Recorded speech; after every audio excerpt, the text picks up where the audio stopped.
আসসালামু আলাইকুম। আমি কামরুল হাসান আছি লোকাল এক্সপার্টের সাথে। আর কিছুক্ষণের মধ্যেই আইসিসি চ্যাম্পিয়ন্স ট্রফি ২০২৫ এর ফাইনালে দুবাইয়ের মাঠে ইন্ডিয়ার মুখোমুখি হতে যাচ্ছে নিউজিল্যান্ড। তো এই দুটো টিমই কিন্তু থ্রু আউট দ্যা টুর্নামেন্ট খুব ভালো পারফর্ম করে যোগ্যতম দল হিসেবে কিন্তু একে অপরের মুখোমুখি হচ্ছে।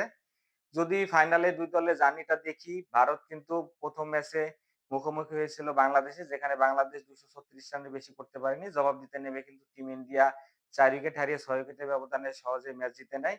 যেখানে শুভমান গিল কিন্তু দারুণ একটা সেঞ্চুরি করে প্লেয়ার অফ দ্য ম্যাচ নির্বাচিত হন। পরবর্তী ম্যাচটায় কিন্তু পাকিস্তানের বিরুদ্ধে মুখোমুখি হয় টিম ইন্ডিয়া, যেখানে পাকিস্তান ব্যাট করতে নেমে ২৪১ এর বেশি করতে পারেনি। জবাব দিতে নেমে কিন্তু ভারত ৪ উইকেট হারিয়ে ৬ উইকেটের আরো একটি সহজ জয় নিশ্চিত করে। ওই ম্যাচে কিন্তু বিরাট কোহলি হার না মানা ১০০ রানের ইনিংস খেলে এবং প্লেয়ার অফ দ্য ম্যাচ নির্বাচিত হন। থার্ড ম্যাচে কিন্তু তারা নিউজিল্যান্ডের মুখোমুখি হয়, যেখানে ইন্ডিয়া ১ম এ ব্যাট করতে নেমে ২৪৯ রানে গুটিয়ে যায়। জবাব দিতে নেমে কিন্তু আ নিউজিল্যান্ড ২০৫ রানে গুটিয়ে যায়। ফলে ৪৪ রানের একটি জয় দিয়ে কিন্তু তারা সেমিফাইনাল কনফার্ম করে। ওই ম্যাচে কিন্তু বেস্ট 11 এ চান্স পান বরুণ চক্রবর্তী। তিনি কিন্তু ৫ উইকেট নিতে সক্ষম হন। পরবর্তীতে আমরা দেখেছি মাইটি অস্ট্রেলিয়ার বিরুদ্ধে কিন্তু টিম ইন্ডিয়া সেমিফাইনাল ম্যাচে অংশগ্রহণ করে, যেখানে অস্ট্রেলিয়া ২৬৪ রান করতে সক্ষম হন। ফার্স্ট ইনিংসে ব্যাট করতে নেমে জবাব দিতে নেমে কিন্তু টিম ইন্ডিয়া ৬ উইকেট হারিয়ে ৪ উইকেটের ব্যবধানে কিন্তু ফাইনাল কনফার্ম করে। ওই ম্যাচে কিন্তু বিরাট কোহলি ৮৪ রানের একটি দুর্দান্ত নক খেলে। আর এবার যদি নিউজিল্যান্ডের কথা বলি, নিউজিল্যান্ড কিন্তু ১ম ম্যাচে মুখোমুখি হয় স্বাগতিক পাকিস্তানের, যেখানে নিউজিল্যান্ড ৩২০ রানের একটি বড় ইনিংস খেলে। জবাব দিতে নেমে কিন্তু পাকিস্তান ২৬০ রানে গুটিয়ে যায়। ফলে ৬০ রানের একটি বড় জয় দিয়ে কিন্তু আ টুর্নামেন্টটি শুরু করেছিল নিউজিল্যান্ড। ওই ম্যাচে কিন্তু আমরা দেখেছি টম ল্যাথম এবং উইলিয়াম কিন্তু জোড়া সেঞ্চুরি করে নিউজিল্যান্ডের হয়ে। পরবর্তী ম্যাচে কিন্তু বাংলাদেশের মুখোমুখি হয় নিউজিল্যান্ড, যেখানে বাংলাদেশ ব্যাট করতে নেমে ২২৮ রানে গুটিয়ে যায়। জবাব দিতে নেমে কিন্তু নিউজিল্যান্ড ৫ উইকেটের হারিয়ে ৫ উইকেটের ব্যবধানে ভালো একটি জয় দিয়েই কিন্তু টুর্নামেন্টের ২য় ম্যাচ শেষ করে। ওই ম্যাচে কিন্তু আমরা দেখেছি রাসিন রবীন্দ্র কিন্তু দুর্দান্ত একটা সেঞ্চুরি করে কিন্তু নিউজিল্যান্ডকে জয় এনে দেয়। থার্ড ম্যাচে কিন্তু তারা টিম ইন্ডিয়ার মুখোমুখি হয়, যেখানে টিম ইন্ডিয়ার ২৪৯ রান কিন্তু তারা চেস করতে পারেনি। ২০৫ রানেই কিন্তু তারা অল আউট হয়ে ৪৪ রানের পরাজয় তাদের বরণ করতে হয়। কিন্তু ওই ম্যাচে কেন উইলিয়ামসন কিন্তু ৮১ রানের দুর্দান্ত একটা ইনিংস খেলেছিল। তারা কিন্তু সাউথ আফ্রিকার সাথে সেমিফাইনালে মুখোমুখি হয়, যেখানে ১ম এ ব্যাট করতে নেমে ৩৬৪ রানের পাহাড় সম একটি রান করে তারা। জবাব দিতে নেমে কিন্তু আফ্রিকা মাত্র ৩১৪ রানে গুটিয়ে যায়। ফলে কিন্তু ৫০ রানের একটি বড় ব্যবধানে জয় দিয়ে কিন্তু তারা ফাইনাল কনফার্ম করে। ওই ম্যাচে কিন্তু তাদের ওই কেন উইলিয়ামসন এবং রাসিন রবীন্দ্র জোড়া দুটি সেঞ্চুরি করেন। এখন আজকের ম্যাচে দেখার বিষয় কোন দল তাদের নাম ধরে রেখে শিরোপাটা উঁচিয়ে ধরতে পারে।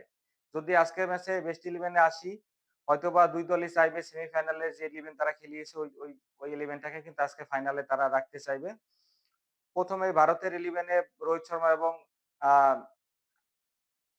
শুভমান গিল থাকবেন। আমরা দেখেছি যে শুভমান গিল কিন্তু বাংলাদেশের সাথে দারুণ একটা সেঞ্চুরি করে। পরবর্তীতে রান করতে না পারলেও আজকে কিন্তু রান করতে তিনি মুখিয়ে থাকবেন। রোহিত শর্মা কিন্তু টুর্নামেন্টে খুব একটা ভালো পারফরম্যান্স যায়নি তার। ২ ম্যাচ কিন্তু ভালো শুরুর পরও বড় ইনিংস খেলতে পারেননি। হয়তোবা আজকের ম্যাচে তিনি তার সেরাটা দিবেন বলে হয়তো আ জমিয়ে রেখেছেন।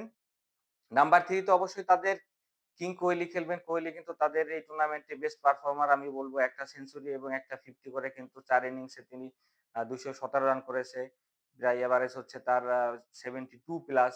তো আজকেও কিন্তু টিম ইন্ডিয়া তার ব্যাটের দিকেই তাকিয়ে থাকবে। ৪ নাম্বারে কিন্তু শ্রেয়স আয়ারও খুব ভালো খেলেছে। ১ম ম্যাচটা বাংলাদেশের সাথে বেশি রান না করতে পারলেও পরবর্তীতে কিন্তু কার্যকরী ২ টা ৫০ দেখেছি আমরা তার। তিনিও কিন্তু আজকে বড় একটা আ রান করতেই চাইবেন।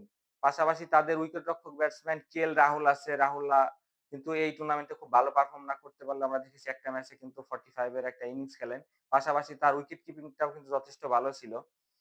এরপরে হার্দিক পান্ডিয়া থাকবেন। হার্দিক পান্ডিয়া কিন্তু দুটো ম্যাচে দুর্দান্ত ফিনিশিং দিয়েছেন এবং বল হাতেও ভালো পারফরম্যান্স দেখিয়েছেন। আশা করব এই ম্যাচেও তিনি ব্যাট বলে ভারতের হয়ে সেরাটাই দিতে চাইবেন। পাশাপাশি তাদের ২ জন অলরাউন্ডার থাকবেন। আ রবীন্দ্র জাদেজা এবং অক্ষর প্যাটেল, এই দুজনেই কিন্তু এই টুর্নামেন্টে ভালো ইকোনমিক্যাল বল করেছেন। অক্ষর প্যাটেল আমরা দেখেছি একটা ম্যাচে কিন্তু একটা না ২ টা ম্যাচে আমি বলব ভালো কার্যকরী ইনিংস খেলেছেন। জাদেজা হয়তোবা খুব ভালো খেলতে পারেননি ব্যাটে, কিন্তু বল হাতে কিন্তু তিনি তার দায়িত্বটা ভালোভাবে পালন করে গেছে। পাশাপাশি এই ম্যাচে আমার কাছে মনে হয় ট্রাম্প কার্ড হতে পারে ভারতের হয়ে বরুণ চক্রবর্তী। আপনারা জানেন যে দুটো ম্যাচে তিনি ৭ টা উইকেট নিতেছেন এবং নিউজিল্যান্ডের ব্যাটসম্যানদের কিন্তু তিনি টাফ টাইম দিতে প্রস্তুত আজকের ম্যাচে। পাশাপাশি কুলদীপ যাদব আছে, তিনিও কিন্তু এই টুর্নামেন্টে খুব ভালো বল করেছে বলে আমার কাছে মনে হয়। তাদের কিন্তু মোহাম্মদ শামি আছে পেসার, তিনি ৪ ম্যাচে মোট ৮ টি উইকেট নিতে সক্ষম হয়েছেন এখন পর্যন্ত। তো তার দিকে তাকিয়ে থাকতে হচ্ছে টিম ইন্ডিয়াকে। এখন যদি নিউজিল্যান্ডের প্লেইং 11 দেখি সেক্ষেত্রে কিন্তু ডেভন কনওয়ে আছে এবং তার সাথে থাকবেন রাচিন রবীন্দ্র। আমরা দেখেছি কনওয়ে এই টুর্নামেন্টে কিন্তু কয়েকটা ম্যাচ শুরু করলেও ভালো ইনিংস খেলতে পারেনি। হয়তোবা ফাইনাল ম্যাচে তিনি তার সেরাটা দেওয়ার জন্য জমিয়ে রেখেছেন। পাশাপাশি রাচিন রবীন্দ্র কিন্তু ১ম ম্যাচে ড্রপ হওয়ার পরেও কিন্তু যেভাবে কামব্যাক করেছেন এটা আসলে অসাধারণ বললেও কম হয়ে যাবে। ৩ টা ম্যাচ খেলে তিনি ২ টা সেঞ্চুরি পেয়েছেন। বাংলাদেশের সাথে একটা সেঞ্চুরি পেয়েছেন এবং সাউথ আফ্রিকার সাথে সেমিফাইনালে কিন্তু আরেকটা সেঞ্চুরি পান তিনি। তো আজকের ম্যাচে কিন্তু ইন্ডিয়ার বোলারদের আ ভোগান্তির কারণ হতে পারেন রাচিন রবীন্দ্র। পাশাপাশি কিন্তু কেন উইলিয়ামসন রয়েছে তাদের ওয়ান ডাউনে। আমরা জানি যে কত বড় মাপের একজন ব্যাটসম্যান তিনি।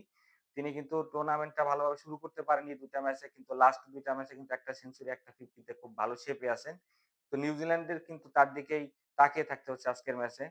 পাশাপাশি কিন্তু তাদের যদি মিডল অর্ডারে বলি সেক্ষেত্রে কিন্তু ল্যাথাম আছে এবং মিচেল আছে। মিচেল কিন্তু একটা ম্যাচ ড্র হলেও গত ম্যাচে কিন্তু 49 এর একটা দুর্দান্ত ইনিংস খেলেন। তো আজকের ম্যাচেও তিনি কিন্তু তার বেস্টটা দিতেই চাইবেন। ল্যাথাম কিন্তু ১ম ২ টা ম্যাচ শুরু করেছিলেন দুর্দান্তভাবে ১১৮ রানের ইনিংস খেলেন সাউথ আফ্রিকার বিরুদ্ধে, বাংলাদেশের বিরুদ্ধে ৫৫ রানের একটা ইনিংস খেলেন। তো আজকেও কিন্তু তিনি ভালো একটা ইনিংস খেলতেই চাইবেন। পাশাপাশি তাদের কিন্তু গেলেন ফিলিপস আছে। ফিলিপস কিন্তু আপনারা দেখেছেন গত ম্যাচে ৪৯ রানের একটা ঝড়ো ইনিংস খেলেন। ফিলিপস কিন্তু তার দিনে যেকোনো বোলিং অ্যাটাককে কিন্তু ডেস্ট্রয় করে দেওয়ার ক্ষমতা রাখেন। সেক্ষেত্রে কিন্তু টপ অর্ডারে যদি একটু ভালো খেলে ফিলিপস কিন্তু ভারতের জন্য কিন্তু ভয়ের কারণ হতে পারেন আজকে আমার কাছে বলে মনে হচ্ছে। পাশাপাশি তাদের কিন্তু ২ জন কার্যকরী অলরাউন্ডার আছে মাইকেল ব্রেসওয়েল এবং মিচেল স্যান্টনার। স্যান্টনার কিন্তু গত ম্যাচেও ৩ টি উইকেট নিয়েছে। ব্রেসওয়েল একটা ম্যাচে কিন্তু বাংলাদেশের সাথে ৪ টা উইকেট নিতে সক্ষম হন।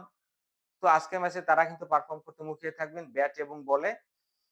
এর পাশাপাশি কিন্তু তাদের পেস অ্যাটাকে নেতৃত্ব দিবেন হেনরি। হেনরি আমরা জানি বরাবরই ভালো খেলে থাকেন। এই টুর্নামেন্টে কিন্তু হাইয়েস্ট উইকেট টেকারও তিনি। ৫ ম্যাচে মোট ৮ টা উইকেট নিয়েছেন তিনি। এবং একটা ম্যাচে তার ৫ উইকেটও ছিল। আমরা দেখেছি ২০১৯ ওয়ার্ল্ড কাপে কিন্তু সেমিফাইনালে ইন্ডিয়াকে একাই ধসিয়ে দিয়েছিলেন হেনরি। তিনি আজকেও কিন্তু সেই পারফরম্যান্সটা বজায় রাখতে চাইবেন। পাশাপাশি কিন্তু তাদের উইলিয়াম ওরকি আছে। তিনিও কিন্তু এই টুর্নামেন্টে যথেষ্ট ভালো বল করছেন এবং টল বোলার আছে তাদের কাইল জেমিসন গত ম্যাচে ভালো বল করেছেন। তিনিও কিন্তু আজকের ম্যাচে বেস্টটা দিতেই চাইবেন। এখন দেখার বিষয় নিউজিল্যান্ডের ফাস্ট বোলিং টপ অর্ডারের বিরুদ্ধে কতটা ভালো খেলতে পারে ভারতের এগেইনস্ট এ।